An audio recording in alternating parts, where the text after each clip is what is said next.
Hi beautiful people, welcome back to Nana's Glam World. In today's video we are going to be doing a Miss Argentina makeup look, and this is Miss Argentina from Beetlejuice, the 1988 movie.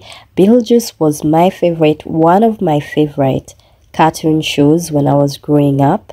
So when I saw the Miss Argentina, Beetlejuice trend, the makeup trend, I had to hop right on. I was not going to leave this trend behind. So we are going to be doing a simple Miss Argentina makeup look. If you have seen my shorts video on this is the entire process of how I did that look.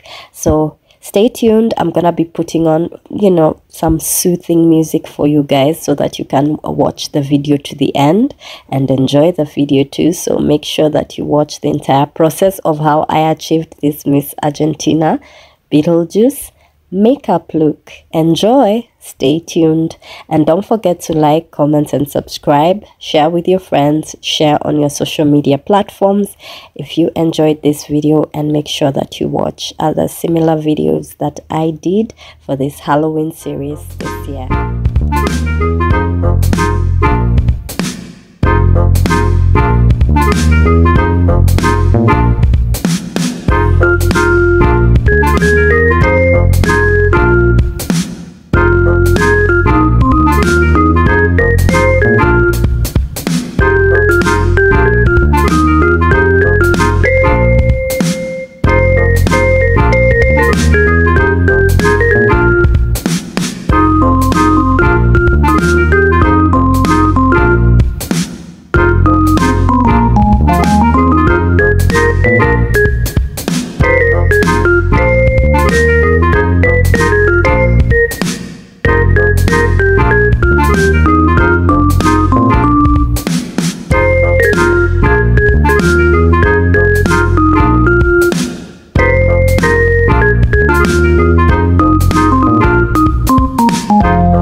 Bye.